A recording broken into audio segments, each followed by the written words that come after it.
Badlands. Explain those Badlands. That's a hell of a name.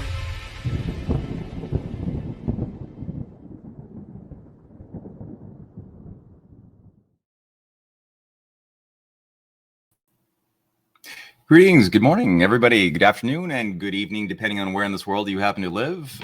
Gordon has not, I'm not too sure what the tech issue is, but I'm sure he will come on in due time. So we'll just have to wait that out. But welcome everybody to this week's episode of Breaking History.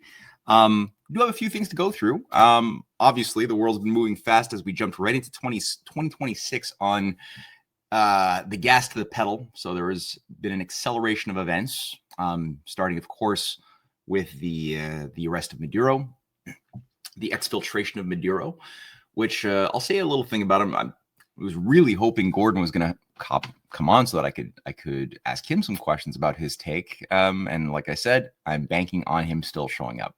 So I'm sure that there's a good reason, but definitely I could give a few thoughts about some of that, and obviously protests in Iran continue. The raising up of the Shah Pahlavi, the son of the overthrown Reza Shah, the original Mohammad Reza Shah, who is the Shah of Iran, overthrown by a certain type of a very strange coup when he was trying to provide for the first time in really since Mossadegh, a real serious investment strategy into an industry and nuclear power. Of course, that overthrow resulted in all of those ideas going down the drain. His son is trying to be positioned right now as the replacement for the Ayatollahs. Obviously, the smell of Mossad, of Israeli intelligence, can be sensed, unfortunately, throughout all of these protests. Back in 2009, we had something somewhat similar attempted under Soros's Green Revolution, if those remember, that took place in 2009 in Iran, in Tehran, and some other countries. Iran itself has 90 million people. It's a fairly big country. That didn't go down well. That was not obviously successful for Soros. But despite that, many of the infrastructure that Soros enjoyed using through social media, other things, still continued to be permitted within the Iranian territory, resulting in occasional upshifts of chaos agents. So we'll see where that goes. But before I do any more, I'd like to just simply say a word on behalf of today's sponsors, starting with, let's see, who do we start with? Rattlesnake Meats is who we start with. So let's do that. Here we are. We have been trained to buy cheap, fast, and processed, but cheap comes at a cost. Your health, the land, the animals. At Rattlesnake, they take no shortcuts, no subsidies, just premium, pasture-raised beef and chicken that's real, honest, and worth it. Think differently, eat better. Bite back at Big Ag. Grab your pasture-raised meat now. Order at rattlesnakemeats.com/Badlands. Promo code Badlands. All right, some good looking meats over there. And the script for the ad read was too short. So now I'm just letting people have that imprint on your brain so you can go and order your Rattlesnake Meats. And then we have also a spot here of the Badlands shop. So let's see what the Badlands shop has to say. There it is. Okay. When your favorite Badlands show wraps up, head straight to the Badlands shop to discover our handpicked sponsors and exclusive deals. From premium USA-made health supplements to grass-fed meats to patriotic apparel, secure tech gear, and veteran-owned coffee, we've got everything to fuel your America First lifestyle.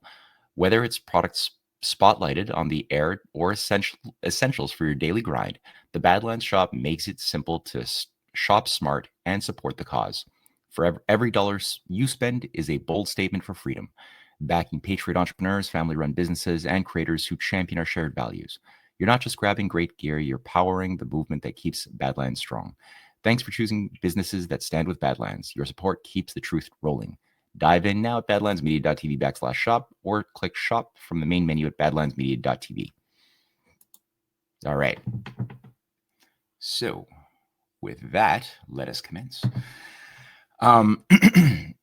I'd like to begin here just quickly with a brief message. So there's obviously different ways of looking and interpreting the changing game board. Clearly, I do believe that there is in play right now a changing of the elites.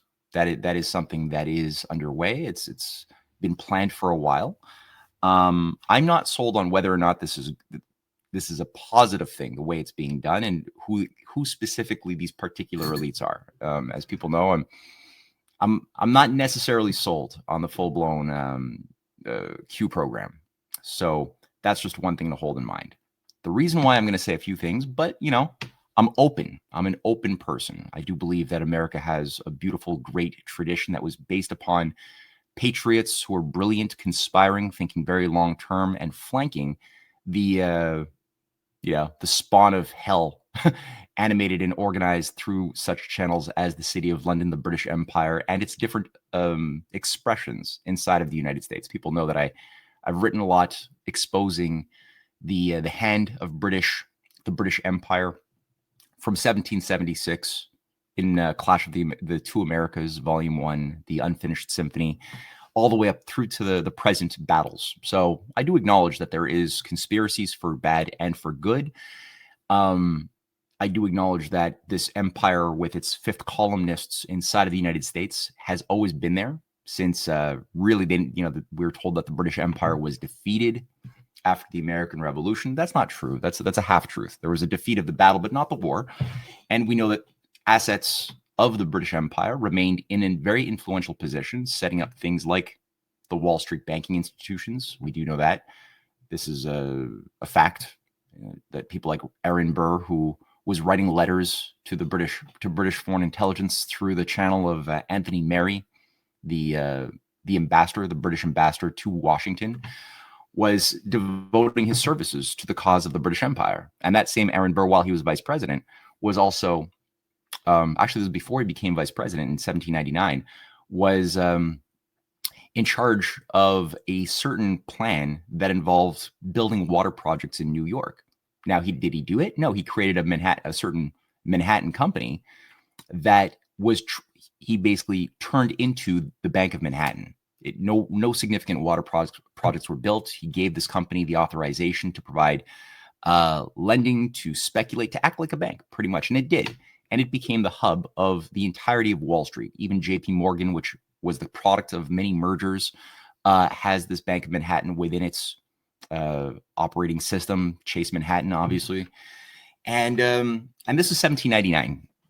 So that was already there, and the entire Freemasonic operating system that was brought in through the Scottish Rite channels that were set up by assets of British intelligence, British generals like Augustine Prevost, who had set up the Charlestown secret policing operation through their Freemasonic outfits during, and that continued after the American Revolution. That continued, and that became the hub of the new Scottish Rite in America.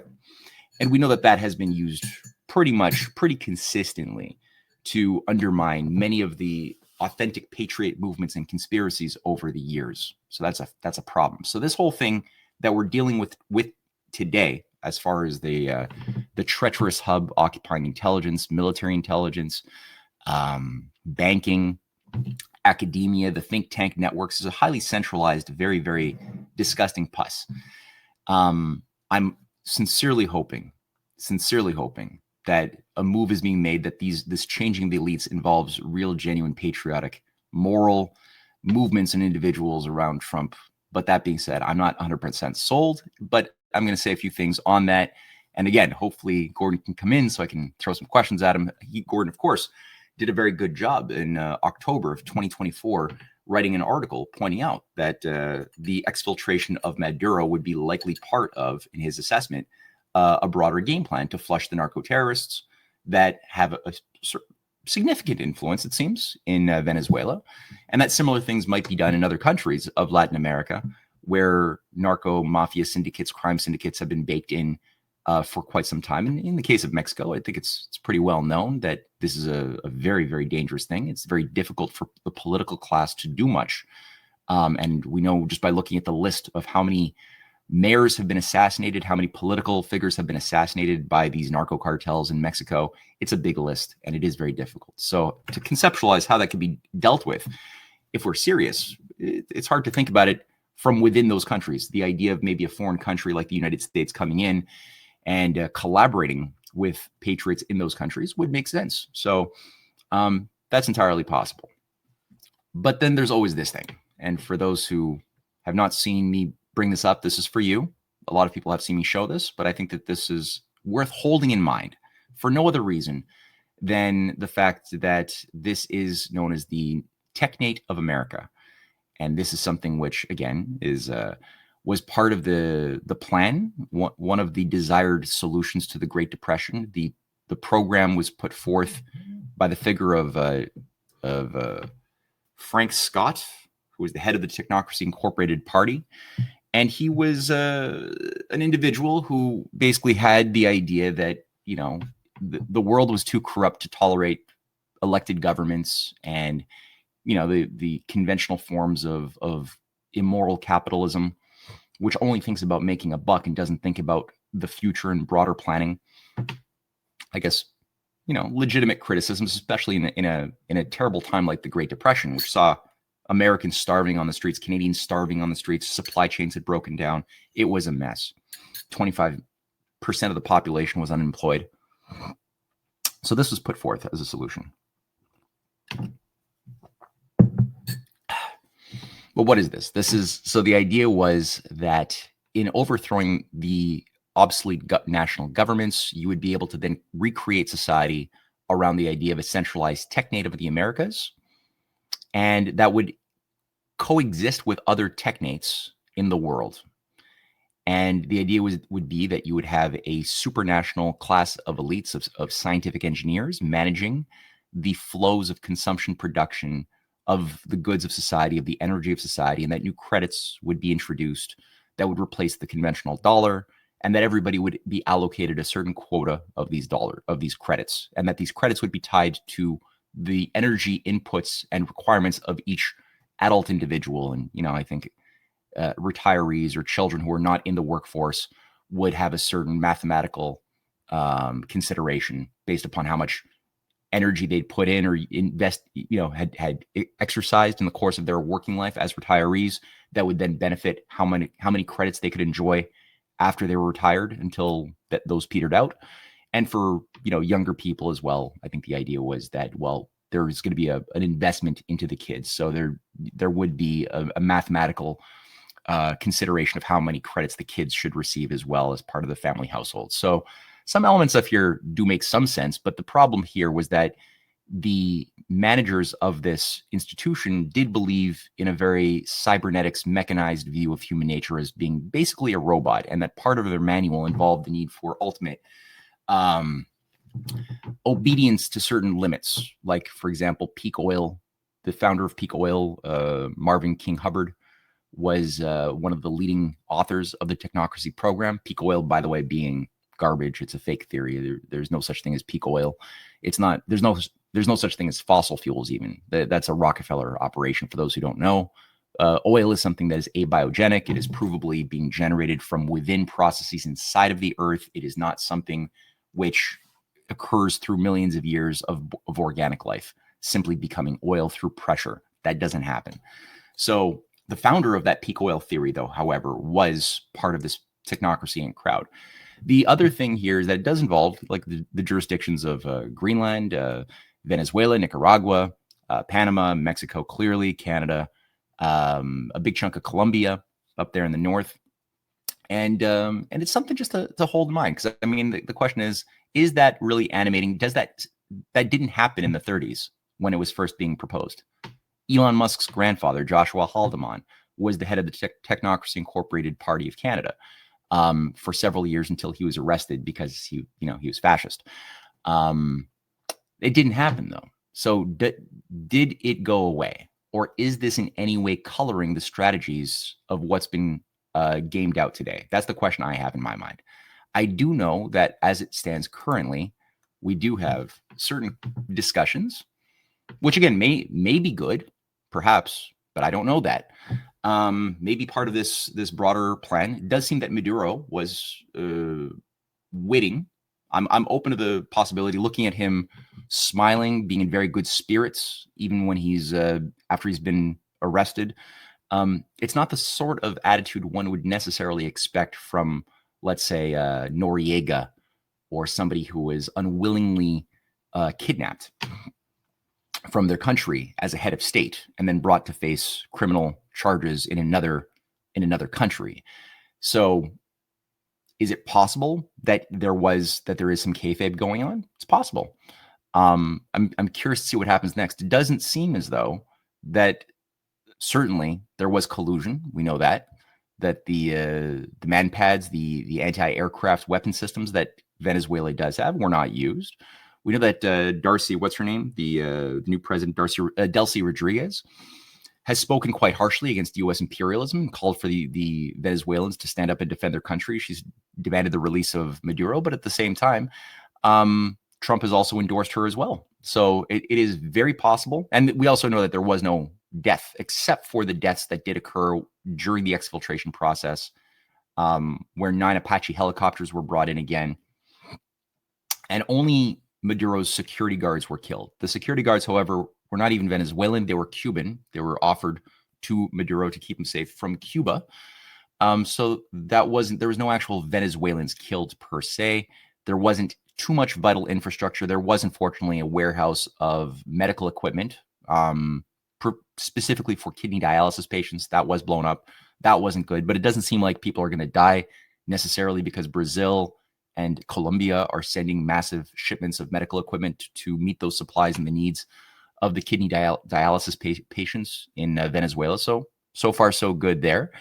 We'll be curious to see what happens next with the various drug gangs.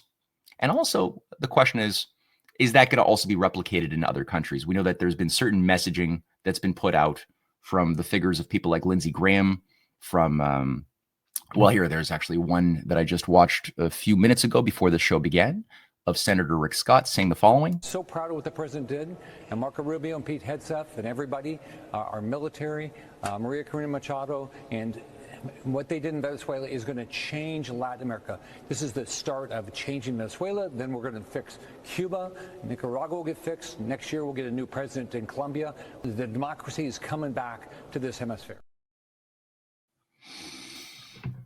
Okay, again, I find it, I'm not inclined to get too excited when I hear things like that, only because, one, it does fit a little bit too nicely, that Technocracy Incorporated map. That's the one thing. The other thing is that the call for regime change in Cuba and Nicaragua and in Colombia, if that was done, do I have evidence that sufficient purging has occurred in the U.S. military and intelligence apparatus that had a lot of blood on its hands? That's part of my thing. I'm looking for where is the evidence that those satanic agencies, the followers of Colonel Michael Aquino, where is the evidence that these guys who did the Vietnam War, who carried out the overthrow of Arbenz in Guatemala in the 50s, who did the massive massacres and bioterror operations in the Korean War, who did the same thing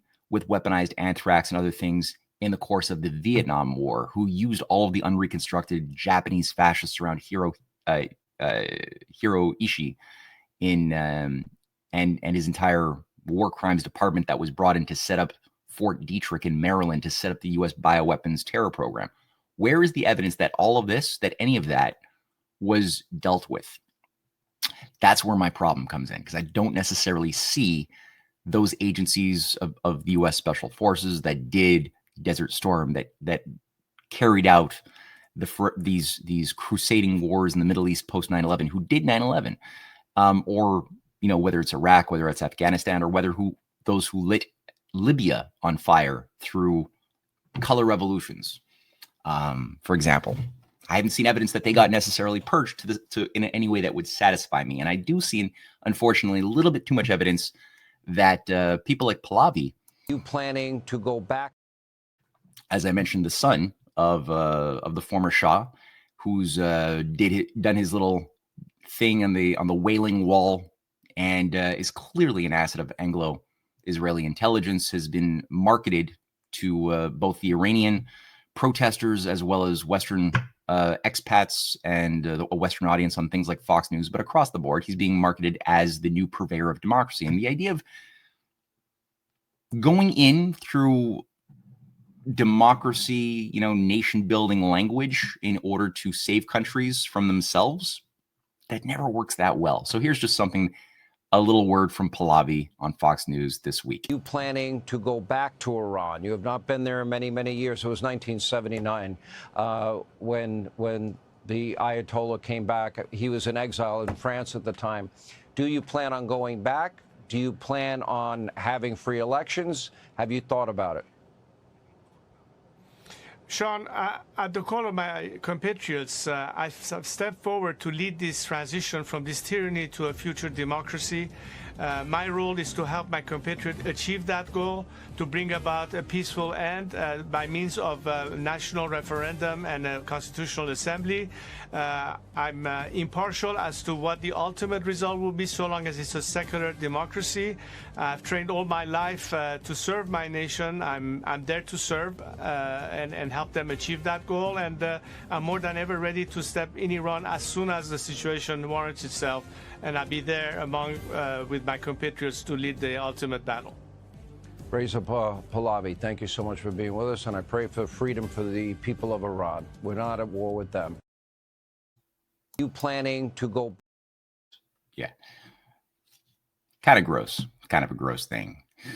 So then you have the other thing that I hope is true, which is the sovereign alliance. Obviously, I have a lot of faith in the leadership of China. When I asked for displays of purging of the swamp, that's the sort of thing that I could see that I could take to the bank, where I know that China, since 2012, for example, has actually taken its leading figures of the foreign directed deep state, the fifth columnists directed by institutions of Freemasonic agencies, of the City of London, financial institutions of those powers, and has done quite a remarkable job, something I've not seen in any other country to this magnitude, except for maybe the period of the United States in the 1930s, when there was a serious effort to declare war on many of those leading Wall Street bankers, where the banks were broken up.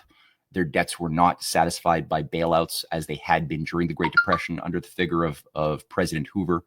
And instead you had things, as we know, of the Pecora Commission that was imposed onto JP Morgan, onto the many of the banks that were funding fascism, that were funding operations like Technocracy Incorporated, and that had hundreds of US bankers and shills go to jail. We've had many politicians as well who were traitors helping to promote the growth of the Nazi war machine face justice during the 1930s and 40s as well.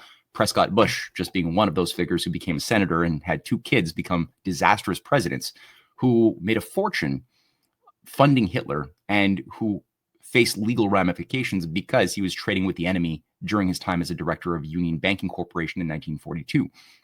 So there was a real fight by those representing the genuine interests of the nation state versus the traitors who would like nothing more than to overthrow the elected class, the system of outdated national governments, and install supranational agencies lording over humanity like a new god of Olympus. So in China, you've got since 2012, since Xi Jinping came in, you've had a massive anti-corruption purge.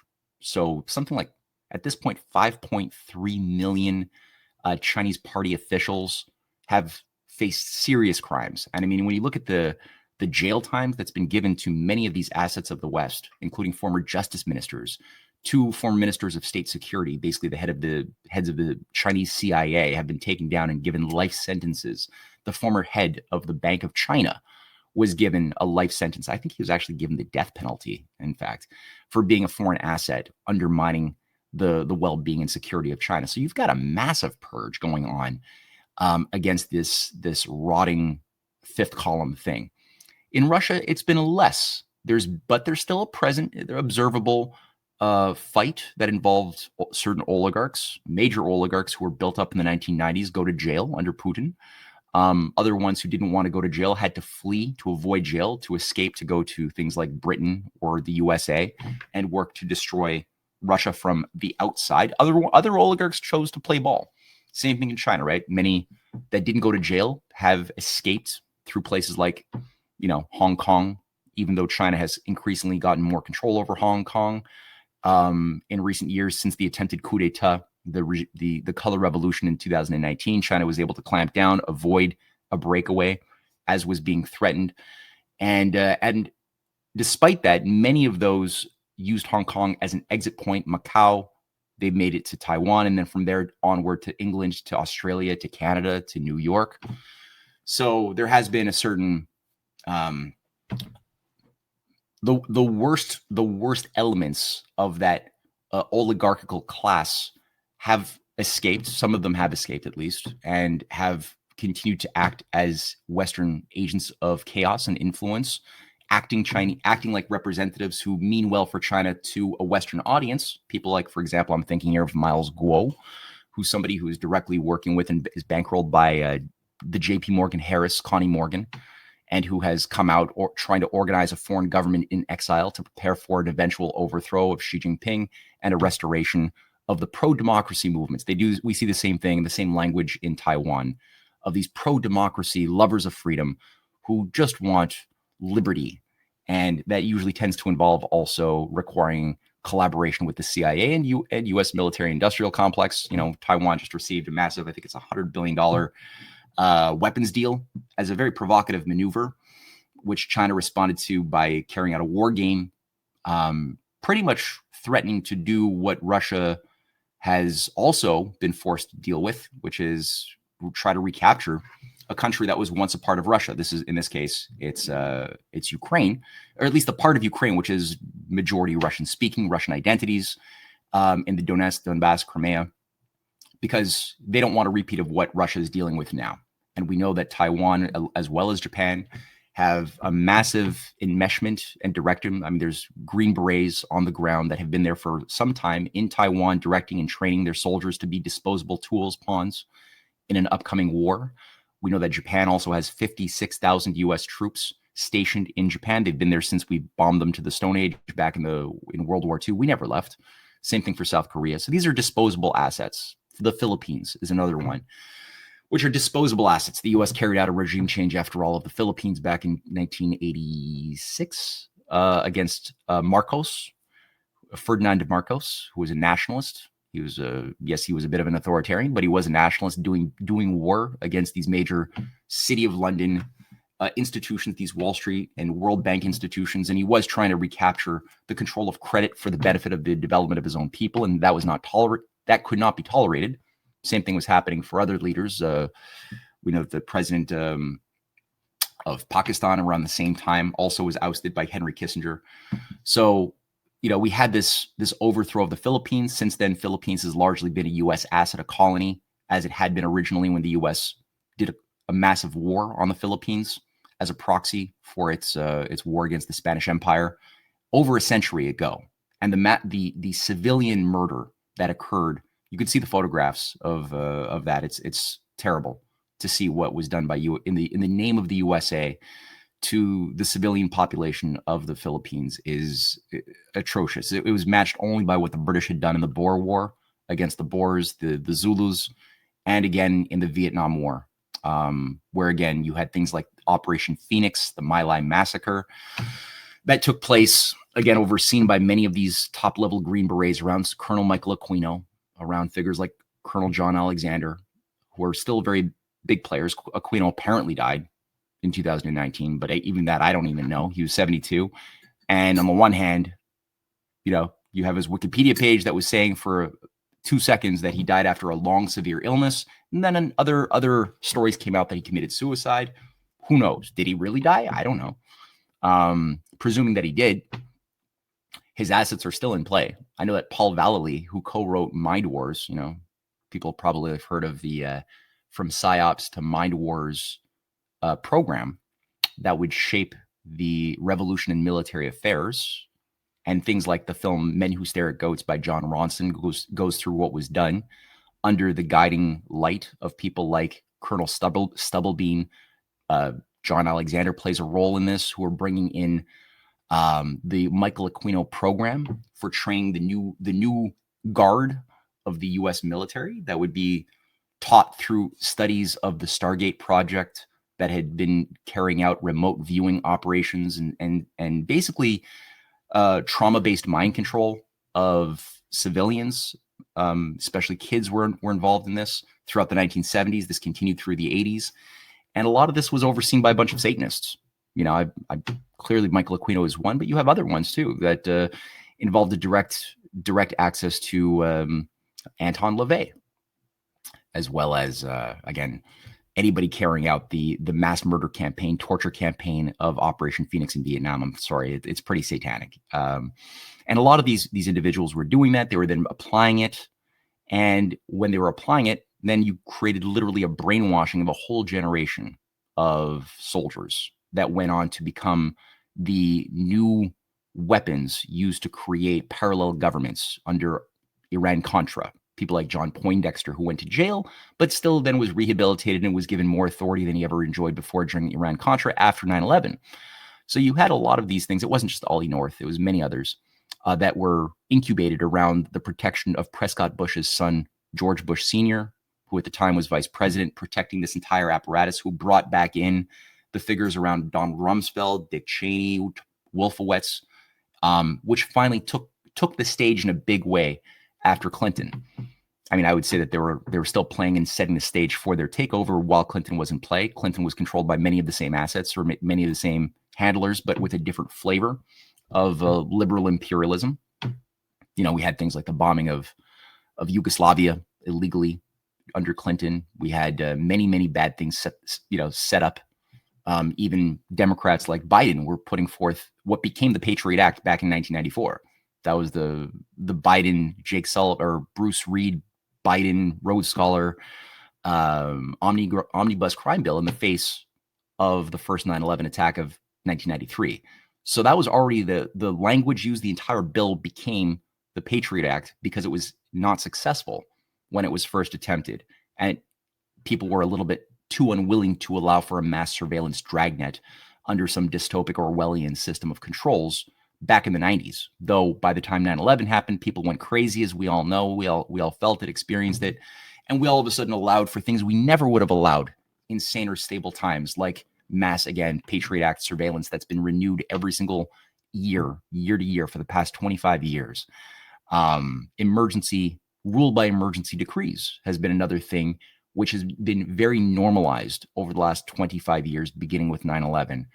And this is something which is just always good to keep in mind. The championing even of overthrowing governments in the name of democracy and freedom. That was something that I don't think was ever popular until 9/11. We were doing it. Don't get me wrong, right? The U.S. had overthrown something like 200 governments between 1945 and 2001. It's a big list, and carried out targeted assassinations of leaders of those governments, usually leaders who were nationalistic. But it was never done in a popular way. It was never something that American people ever championed or gave their consent to. It just happened as part of the paramilitary, asymmetrical warfare operations that colored most of the Cold War. That was just the way it worked. But then after 9/11, it became something which we gave our consent to. We participated in that sense, in that crime, which is very unforgivable. So now we have, a process where there are certain countries that have expressed evidence of a desire to survive, to thrive, to really deal with this unelected overlord class of deep state operatives that are committed, and were always committed, to the type of vision for the world of organizing society in a manner seen by things like Aldous Huxley's Brave New World doctrine of a hereditary class of elites that would increasingly control the test tube babies, that would program alphas, alpha pluses, betas, gammas, epsilons in a CRISPR-like way, in a way to manage a slave master dichotomization. That type of idea never disappeared, but there is a sovereign alliance. There are countries that have decided to say they're not going to tolerate this game anymore. They're not going to sacrifice their populations on some altar. And to ironically, the thing that is allowing the potency of this sovereign alliance is that it is acting upon a principle that was first and most loudly presented to the world through the successful revolution of the USA in 1776.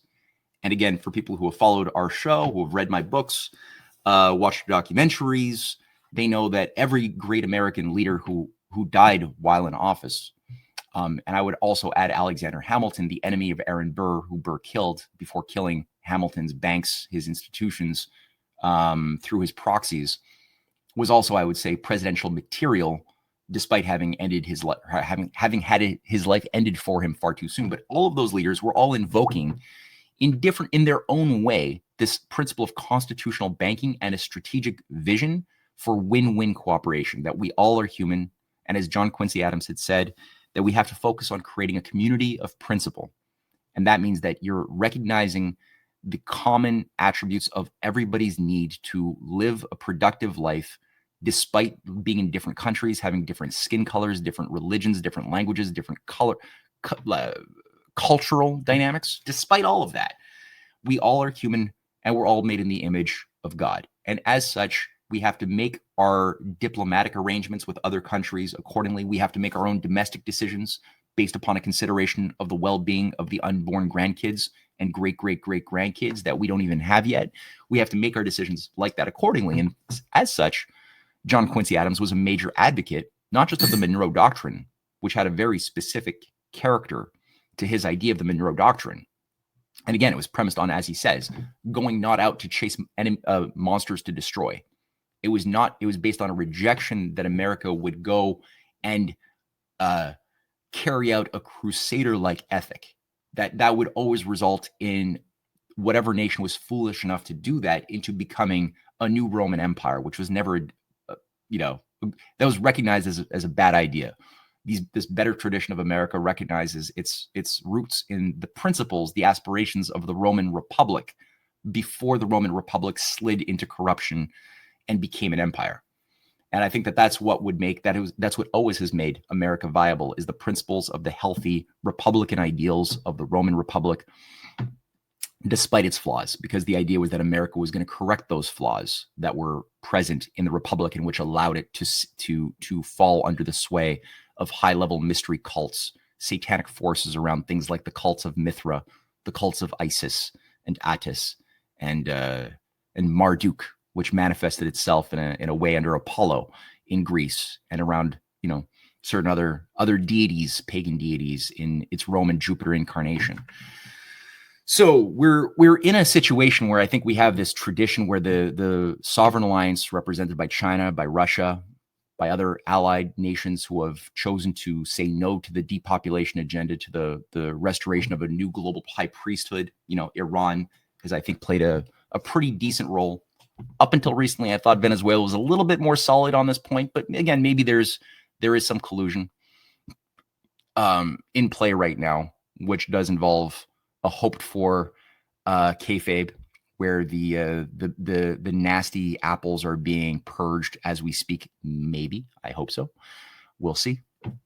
But I'm not seeing any evidence of the U.S. military dissipating in the Pacific around China's perimeter. The idea of Anglo-American Zion intelligence operations carrying out chaos operations under the guise of democracy, in the case of Iran, in the case of other countries around China's perimeter, Nepal, which has suffered a regime change under this National Endowment for Democracy CIA front operation not that long ago, the increased potential of war between Cambodia and Thailand, which involves many Western assets even now being directed to induce that chaos around China's perimeter, in the Philippines as well. That's still a factor that I would like to see resolved and dealt with in a healthy way. So we'll see where that goes. Now I'm just quickly scanning through some of the comments here, because I do want to address some of them. And here's somebody who actually just said something interesting I found worth bringing up. April Ann says, "Isn't the Philippines where the Aswangs were?" Yes. So the Aswangs, for those who don't know, this is an interesting idea because the Philippines did have a traditional belief, a folklore of vampires, living in the mountains of the Philippines, suckling on the blood of hapless victims. So that was a piece of folklore. And one of the innovations by Colonel Lansdale, or Edward Lansdale, who goes on to shape the Vietnam War strategy, who's a big player in the murder and cover-up of John F. Kennedy, who was trying to extricate the United States from its enmeshment into Vietnam. This was one of the last orders, as people know, of John F. Kennedy before he was killed, was an executive decree calling for pulling the U.S. out, its special advisors out of Vietnam in phases, which by 1964 was supposed to have a full drawdown, a full exit of the USA from that zone. Lansdale, Allen Dulles, we know were not happy with that. Colonel Lemnitzer, Lyman Lemnitzer, who went on to head NATO after he got fired by Kennedy, along with Dulles, were unhappy with this, and they played a role in the murder and cover up of JFK, partially to expand that very necessary plan in their mind of getting the USA into that zone that they had no business being in. You know, there was no reason, as JFK was very, very eloquent about, to be stuck in that zone, as they had already done so much damage in the case of the Korean War. And so the Aswangs were, Philippines had to be taken over. And so part of the asymmetrical war that Lansdale was in charge of in the Philippines, going back from the 50s into the 60s, was to say, okay, well, we have these freedom fighters who are making it very difficult for us to fully control the Philippines as a proxy. So what we can do is do what Michael Aquino was talking about later, but this is like the proto Michael Aquino insight into mind wars. We can take the war to the minds of the people first and foremost, before simply dealing with fire and killing them. And so what they started doing is they started promoting or working a strategy where Lansdale and other special forces operators would essentially kill civilians in the Philippines. They would puncture holes in their necks, hang their bodies upside down on a tree, and leave them to be found by the guerrilla fighters, the freedom fighters in the forest. And the fighters clearly started thinking that, holy crap, the Aswangs are true. They exist. And it freaked them out. It demoralized them so much that it broke their will, and it successfully made Philippines something totally conquerable. So it was, again, a total psyop. And in my assessment, that is also what was done after the Vietnam War. Because if people wonder, well, like, look at cattle mutilations. That's something which is a big part of the recipe book for the creation of the belief in a new set of supernatural entities that are supposed to replace, in the minds of those managing this drama, in a very quick way. In 2026, I think they're going to be accelerating this even more than they have been, is this idea of alien ET gods. But part of what these gods are not good gods. They're terrible beings who do anal probing, who do things that are very, very similar to satanic ritual operations that have been measured and mapped out for centuries. But they also started doing in the 70s, right after the Vietnam War, we started seeing the first cases of cattle mutilations that were then tied to certain narratives that were packaged and put out into the zeitgeist about what would be causing these things. And it seems to me that it follows the modus operandi of what Lansdale had innovated with the Aswangs. He also had a thing called elimination through illumination. That's actually something, too, that people can Google. That's an Edward Lansdale program for the plans that JFK had rejected as part of Operation Northwoods and Project Mongoose, which involved Lansdale coming up with this idea that in order to overthrow the government of Cuba, to overthrow Castro, what we can do is use high-intensity lights at night over Cuba covertly and project them into the skies with the idea, maybe using loudspeakers, basically illusionist trickery, that this is Jesus coming back as the new Messiah for a second coming, demanding that the very Catholic-minded Cubans, it's a very Catholic society, overthrow their antichrist president as Christ wills it. And that way we'll be able to get the Cuban people to do the work themselves and overthrow their own government. And then we'll be able to come in and control Cuba as a strategic beachhead for a broader program of imperial expansion throughout the Americas. Now, that didn't work. It was rejected by JFK, as was Operation Northwoods, but that was Edward Lansdale's idea. Now, if you look at today, jump ahead a few decades, did that idea get thrown in the garbage? Right? Is there any evidence that they didn't, that they just said we'll never use that idea? Well, technology has increased.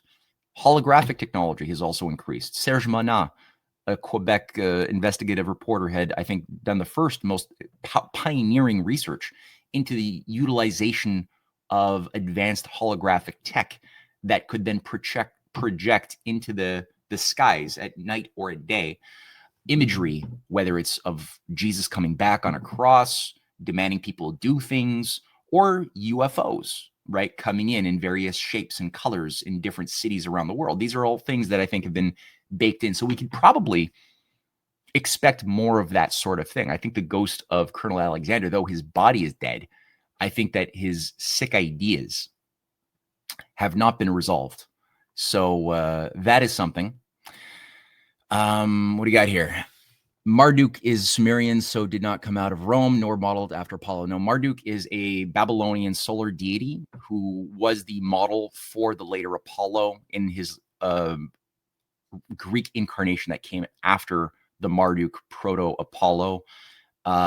And there are similar reiterations, and the way these pagan deities work, it's the same pantheon. It's just that whatever cultural matrix they're applied to, they're adapted to the tastes and the aesthetic of that particular target audience that should be expected to respect and worship them and see themselves made in the image, or at least as underlings of these overlords. And it's the religious engineers in the high priesthood, the initiatory high priesthood, that is figuring out how to best accommodate and package the brand of essentially the same thing in different places. And a lot of the same archetypical stories that we have of various creation myths, whether it's of the Gnostic variety or whether it's of the earlier Orpheus varieties that involve going into the land of the dead, coming out of it, the idea of Cybele begging Zeus to,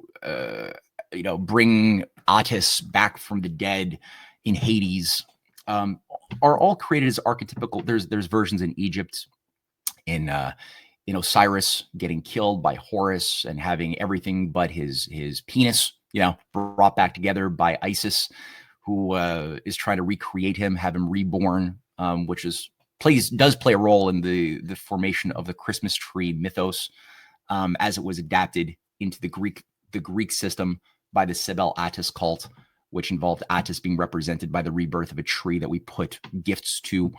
And then that was then popularized by Queen Victoria in the 1870s or 1880s, and Edward Albert of the British Empire, right? So don't get me wrong, I'm not trying to spoil. Christmas just happened. I'm born on Christmas. I love Christmas. But that being said, I'm good to be aware that the Christmas tree was not necessarily in honor of baby Jesus. So yeah, just throwing that there. Somebody's asking, didn't Hitler want Greenland too? Don't shoot me, but I wonder its esoteric potential due to that instead of just resources and strategic location. That's the sort of thing I look at too, honestly, Huma Warrior. The principal U.S. air base or military base in Greenland currently, I'm forgetting all of a sudden the name it currently has, but the name it currently has was only given to it in 2020. Before that, it was called the Thule Air Base, and it had been named that for a long time. The Thule is the mythical land of Hyperborea in the Arctic that the Nazis believed was the hub of the Aryan super race that had seeded itself into India, Tibet, other countries as a super race of spirit beings that are endowed with certain attributes, who are spiritually superior and destined to be the masters, godlike overlords of the subhuman other races, which had more in common with monkeys and Darwinian evolution, except the Hyperborean root races. This is all based upon a lot of the garbage theories of Madame Helena Blavatsky, who put forth her, her cosmology of the root races, the 7 root races, of which we are in the fifth root race stage, each root race being subdivided into 7 iterations. And according to Blavatsky, yeah, it's weird, but I've written a book on this. If people want to like dig in a little bit more into detail into some of this, it's basically a remix of the Gnostic cosmology as well. It's not that different, and it self-consciously finds its roots in that. But in her idea, the Aryan super beings that were part of the race of giants, were tied to the Nephilim mythos, gave rise to basically the high bloodlines, the Aryan supermen. And that as we were going through to the end of the 5th root race, that the Teutonic race of the Germanic stock, which would be tied to this broader Aryan meta-narrative, would basically create a new, or be the seed for a new transhumanist 6th root race that would emerge, according to Blavatsky's model, in the west coast of the United States, where cultures of the West that had gone west, young man, from Europe all the way around, or actually from the Middle East onward through to the Americas, would then meet with the East in her cosmos. And with that place in California, as she says, which would be the hub of the new emergence of the new human, the transhuman, you would now have the elimination of all of the useless eaters, all of the excess garbage. Now, the problem was that a lot of people believed her, both in the United States as well as in Germany, and they tweaked versions of this for the German psyche, right, that were branded under the form of things like Ariosophy, the German branch of Theosophy that was common, that basically replaced some of the Hindu mythos with more Nordic runes, rune worship, things like that. And this was overseen by a figure by the name of Guido von List, as well as his colleague Lanz von Lebenfels. And they basically founded this weird Germanic form of theosophy. You know, the idea of the Great White Lodge, the ascended masters who live in Shambhala or in Hyperborea or wherever. It's very much open to a lot of creative rewriting by whichever charismatic happens to be convincing people that they are receiving channeled messages from entities from the beyond. So whoever has the charisma to convince his followers, they'll, you have these weird debates between, different theosophical leaders. Alice Bailey saying, no, Kutumi, the great Kutumi or Master Moria are speaking through me and they're giving me this message. And then you have, Annie Besant saying, no, Kutumi and Master Moria are speaking through me and they have this message and they want me to be the leader. And she's like, no, they want me to be the leader. And you got these weird fights, and then they split off and they break away and they have subgroups that are all basically tied to the same pedigree, but that appear from a bottom-up standpoint to be opposing. Same thing for the German branches. So this is what brought in the swastika mythos, which had its own idea, the black sun of the occult imagery, which again has made a strange revival. If people haven't even noticed, I'm sure people have noticed, because Gordon and I have spoken about this on a number of occasions. The rehabilitation of Hitler has been accelerating quite a bit too. The rebranding of Hitler as being the hero of the story of World War II has been something accelerating by a number of major influencers. Even Joe Rogan has been popularizing and encouraging people to go and listen to Hitler's speeches that have been translated by AI into English, which actually show him to be a really great guy. Just conservative, Christian, healthy guy, wanting to stand up for make Germany great again. Nick Fuentes clearly overhauled, like Overdrive, but many others. Stu Peters, big time. And obviously, Israeli Zionist behavior has not helped the cause of the revival of Hitler, or the rehabilitation of Hitler. It's making, more and more people are waking up to the evils of what Zionism has been. It's only making them think, hey, maybe Hitler was actually right. But it's not. It's not right. As again, Gordon and I have done a number of shows. We're actually making, I'm working with a few friends, Cynthia, myself, a few others, to make a documentary called Beyond Europa currently, which hopefully will be done in the next few months, and a book which should be out by next month on why real patriots don't think like Hitler, to get across that the cartoonish image of Hitler, the demon, the evil guy that we're told in our Hollywood movies and our textbooks, That's not true. That is a caricature villain, which is not true. However, it doesn't mean he's good. It just means he was evil for reasons very different from those that we have been told. And if we understood what those reasons were, for example, his support and endorsement of the idea of eugenics, mass euthanasia to eliminate the excess useless eaters that he endorsed massively, his abiding belief that he was the avatar of Odin, according to the psychological assessments of Carl Jung, who knew Hitler, who was the head of the German Psychiatric Society from 1932 to 1939. And he was doing assessments for Alan Dulles, going through the psyche of Hitler, as he believed himself to literally be the avatar of Odin, of his also overthrow of Christianity, or his rewriting of Christianity that Hitler oversaw with the creation of things like the Reichsbible, a special Bible that was produced by the Nazi high command, overseen by people like Himmler and others, which literally revamped the 10 Commandments. It eliminated "thou shalt not kill." It introduced "thou shalt honor thy Führer." "Thou shalt keep the blood pure." People can go and buy a copy online or get a digital copy and read through their Reichsbible. The whole stories were totally rewritten to eliminate any language that implied that Jesus or his disciples had any Jewish connection. That Mary was herself simply a lover of a Roman warrior, a Roman Teutonic type soldier with pure blood that gave rise to the blonde, blue-eyed Jesus that Hitler was painting as well. So anyway, there's reasons why Hitler was really bad, but those reasons, those proper reasons, his affinity towards both occultism, but also the mechanization, the cybernetic mechanization of society.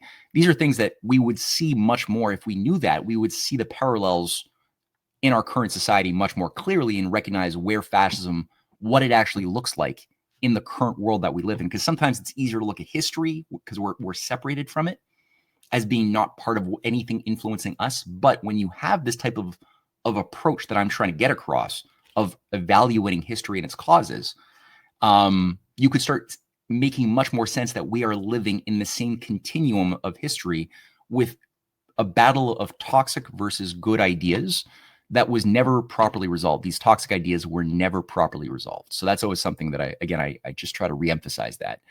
And as far as the US-run Thule military base, yeah, that's weird that it still took on that name of all names. Strange. Very strange. Okay. So I'm just looking here quickly. Just scanning through the comments a little bit more. Talk about psychological warfare. Yeah, that's an understatement. So yeah, I'm usually not that good at keeping my eyes on the chats, but I'm trying to get better. I really am. Oh yeah, another thing that I was gonna ask Gordon. I guess our next show I'll ask him a bunch of questions. But like, what's his take? Also, I'm sure he's got a good idea about the U.S. British takeover of the oil tanker that was going from Venezuela to Russia in British waters was taken over. What's that about? Hopefully, oh yeah, China as well has certain interest in Venezuela. Clearly, I mean, it is an oil hub. So do we see evidence that there is a collusion between the U.S., Russia, China patriots around this or not? This is where I'm going to have my eye really, really closely monitoring the situation going forward.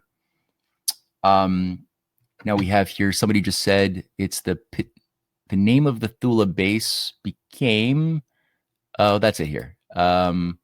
Polymathanon says it's a Space Force base. Now that's right. It's a Space Force base. I forgot about that. Yeah. And it changed its name to Pitufik. Less conspicuous name. I approve that name change. I still find it weird that they kept the Thule name for so many decades. That's strange. Californians, go figure. Yeah, says Smay. Let's read this one here. Yeah, two ways. One is nothing we can do, and therefore just get the best handouts under the new elite control of Satna's control for the world, or 2, resist, give me liberty or give me death. Well, I think again, there's a lot to work with. I mean, the U.S. has so many times of crisis generated policies that have saved the world, that have undermined the efforts by those pushing a new world order, depopulation, feudal restoration from being successful.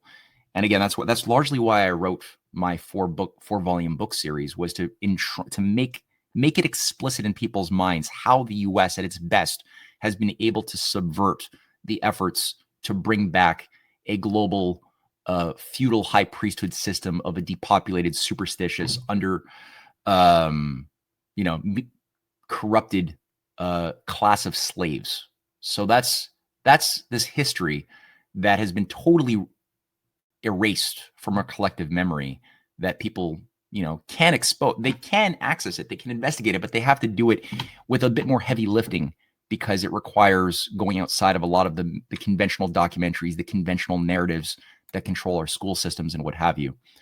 So yeah, it's important. Somebody's asking here, Tears for Bears, is Zionism just the British Empire? Gordon can go through this quite well, but it is a sub-project in my assessment of the British Empire. And in fact, the first Zionist was Lord Shaftesbury. Lord Anthony Ashley Cooper of the 1830s was sort of the first modern, like the creator of what we know as modern Zionism and the state of Israel per se. Was this British imperialist Lord Anthony Ashley Cooper, the 7th Lord Shaftesbury, who was very, very closely aligned with John Nelson Darby, who we've also spoken a lot about, the founder of premillennial dispensationalism, and the creator of the interpretations that justified the notion of the secret rapture that accompanied his coloring of how to read the allegorical letters and imagery within some of the letters of Paul in the New Testament. So that John Nelson Darby was a high-level asset of the religious engineers of the British Empire that were also very committed. I mean, this is what the Schofield Bible was entirely based on, was Darby's interpretation, the Dowieites as well, the Irvingites, there's many others. The Parham, the Pentecostalist movement as we know it, entirely is premised on Darbyism. So, it is a British imperial program. Yes, that is, I would say, true.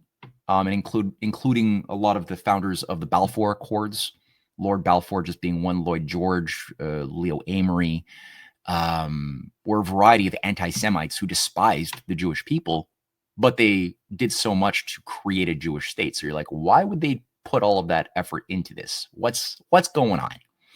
And then you got the Satanists, right? Then you got the actual Aleister Crowleyites, who also had a certain vision for playing this game in a certain way throughout the 20th century. The figures of Jack Parsons as well, who sets up Jet Propulsion Labs, is also working to provide Manhattan Project secret tech to the new Israeli military industrial firms back in the 1951, 52.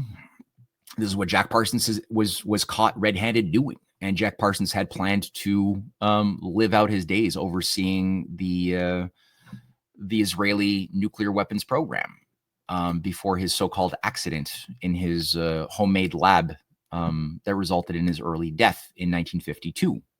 Did he really die? I don't know that. I know that the official story, like Michael Aquino, is that he died, but I know other stories. Like I know other things, that the type of Crowleyite operating system that they live in, that they moved within, also demands at a certain level of initiation the abandonment of your identity and the creation of a brand new identity. That's a thing too. So is that what happened? I was told that Joshua Haldeman, Elon Musk's grandfather, died searching for Shambhala, or whatever the secret city was in the deserts of not Shambhala, a different one, Kalahari.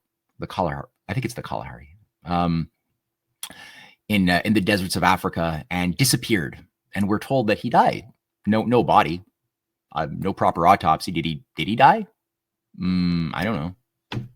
Maybe. You got here. Cannon Fodder says, I still blame Canada. Yeah, when you pull back the curtain over the surface appearance of Canada, it's not a pretty image. It's not a pretty sight. It's yeah, I don't blame you. I'm not, South Park was right about a few things, and that's one of them. What do you got here? You are more engaged in the chat today. Usually you aren't. Same with Gordon. Tends to overlook. Yeah, well, usually when Gordon and I get into our political dance, we get really like in the zone, and it's kind of difficult to focus on too many other elements. So today, being solo, I don't, I can give my attention a little bit more to said chat, and it's fun. It's something I enjoy this process of just interacting with people in live time. It's something I don't get a chance to necessarily do enough, because usually when I do shows, it's usually recorded. So I don't, I talk to the person that I'm talking to who's interviewing me or whom I'm interviewing. But the idea of doing something in live time with a real audience, I kind of hunger for that too. So somebody here wrote, exactly on the Kabbalist Hebraism. Yeah, I mean, these are Kabbalists. It's not really, I mean, if you look at the entire Kabbalah as far as like how it's been developed and practiced in modern times, you've got it seems like, an open Kabbalah for the uninitiated, kind of like all of these esoteric doctrines. You got like one that doesn't seem so bad that maybe you could build some life skills around, that utilize meditations of the various the 10 Sephirot, the top one, Ein Sof.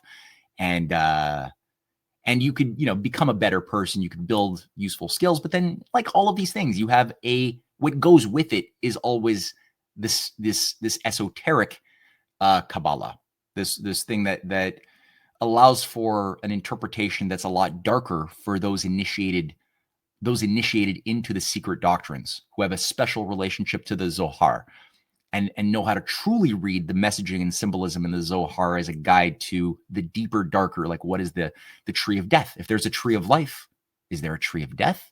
Oh, yes, there is. So what does that mean? Right. And this is at the heart of the religious engineering of what became many of the Sabbatean and earlier Frankist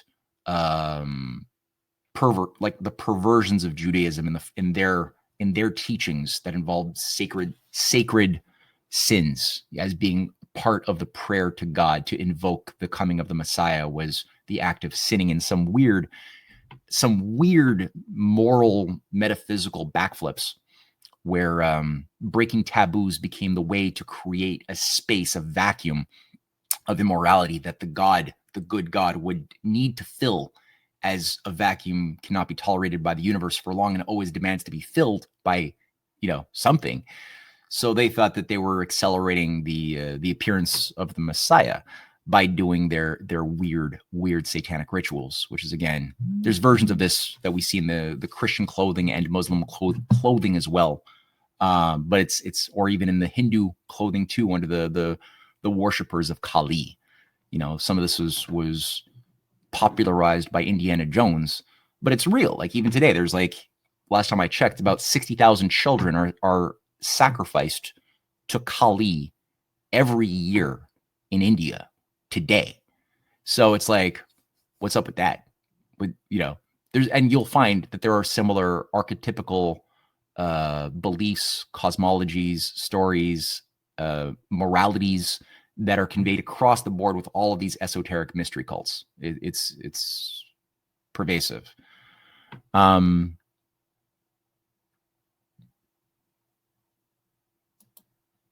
Somebody just wrote, Neil Thompson said U.S. just kidnapped a sitting president from his bedroom and flew him to Manhattan. If that precedent stands, every Belt and Road loan is worthless paper, every port deal, every railway and plant gone.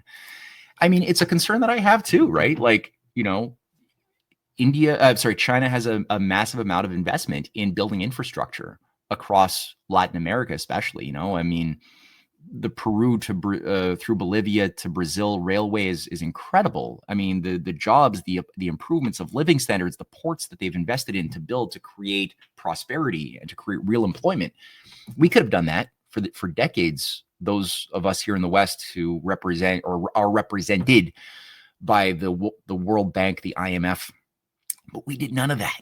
every time that they in fact ever had nationalist leaders emerge in those countries who tried to do that, what we did is we killed them or ran coup d'etats to overthrow, those governments that wanted to do that, Arbenz being just one of them in Chile, to install assets of the West like Pinochet, who would then privatize everything and just loot the population on behalf of his Western handlers. So that's the sort of like practice that Edward Lansdale was a part of, everybody. And today, like, China has provided the type of economic support that these countries couldn't wield on their own in order to build up the real economy with big concrete projects that are measurable in their impact of empowering the people, but also those nations to have the economic sovereignty needed to resist the type of threats and pressures from outside forces wishing to keep them subjugated. But now at this point, if this is normalized, this type of practice, it doesn't make it easy to plan ahead. If any country, especially those within the Technate jurisdiction, are liable to get overthrown, then what does that mean for all of the long-term plans economically that China has had? What about Cuba? What about Chile? What about China's business investments in Colombia? If the U.S. does a regime change, as some are calling for in Colombia or elsewhere, right? So does that go up in smoke? It makes it hard to understand how these long-term deals could be respected. So yeah, I do share that concern. Yes. And as Neil also made a point, this is not small. This is about a $1.3 trillion investment underway across 150 countries that are working in varying degrees with the Belt and Road Initiative. That's a big deal. Like that's the size of many new deals that had done a lot of good for building up the real physical economy of the United States in the 30s. But this is magnitudes beyond even that. So yeah. Here we got the Kabbalah and the Talmud are natural consequences of worshiping this false deity. Yeah, I mean, and I'm part of my book. I mentioned, so I'm writing this book on why real patriots don't think like Hitler. And I realized before I publish, I do need to say a little bit more than I do in the book about the Talmud. And one thing I've been coming across increasingly in this particular research, it's a bit grueling, but it's valuable. I'm glad that I'm doing it, is that most of I would say the vast majority, everyone has seen the scary, evil quotes inside of various Talmudic books of the Midrash and what have you, describing, the two-tiered rights of the encouragement of Jews to do terrible things to Christians and Gentiles and children, and all of these horrible things. When I actually started looking at the sources of these quotes, you'd be surprised how many are literally made up. They're not actually in there when you actually look into the Talmud per se, which is, and there's other ones that are just super badly translated to make them seem much more horrible and out of context from a broader context that's being presented that has nothing horrific about it. There's certain ignorant ideas, that's for sure, that certain rabbis have. But the thing about the Talmud as well is that it's not seen as the Bible. So it's difficult sometimes for Christians or Muslims to think about the Talmud because they think that is like the holy books of the Bible or the Quran.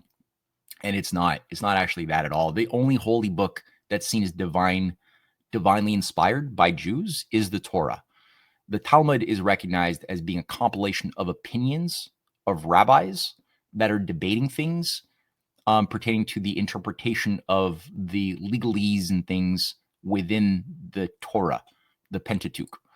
So it's not seen as direct revelation or the direct word of God. It's seen as human-made opinions, some of which are good, some of which are shit.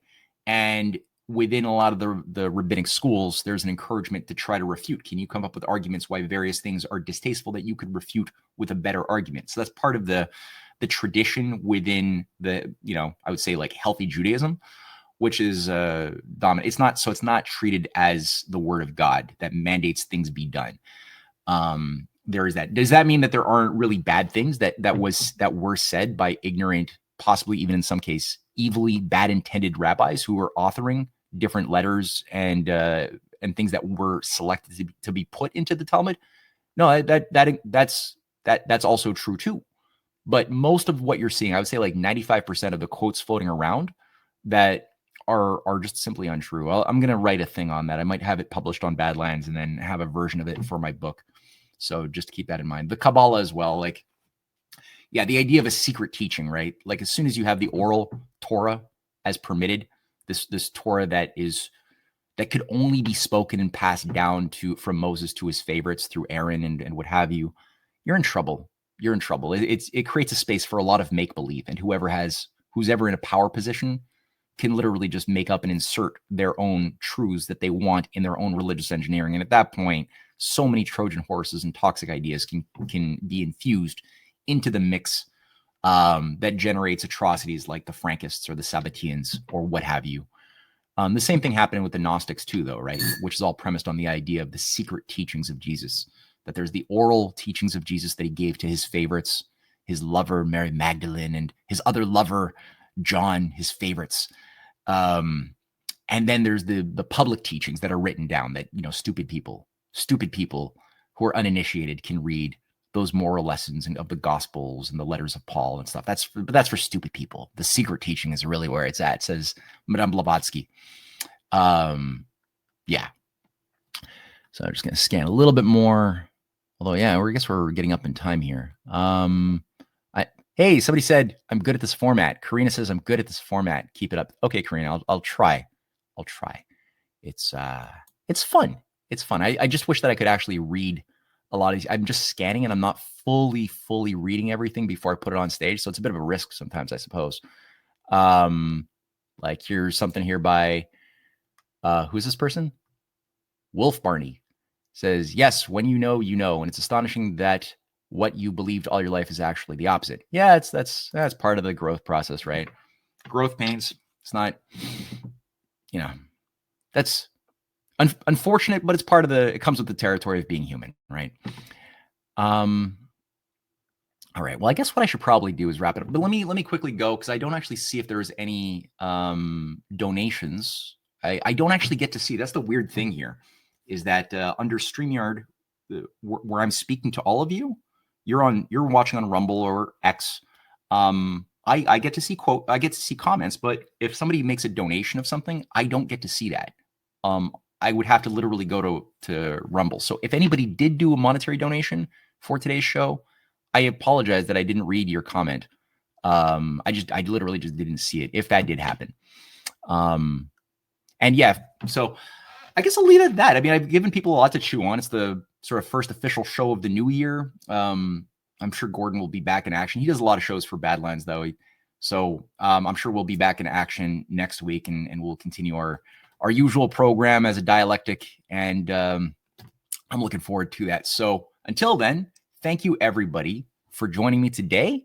And be sure to watch Gordon's programs, tune in, subscribe to Badlands Substack, and also my own Substack too, matthewehret.substack.com or canadianpatriot.org, where you can get a lot of our books, Cynthia, my wife's books on the empire in which the Black Sun never set and the shaping of a world religion, on the Jesuits, Freemasons, and anthropologists that manufactured the ghost dance religion, which has actual direct bearing on the current situation we're living under right now.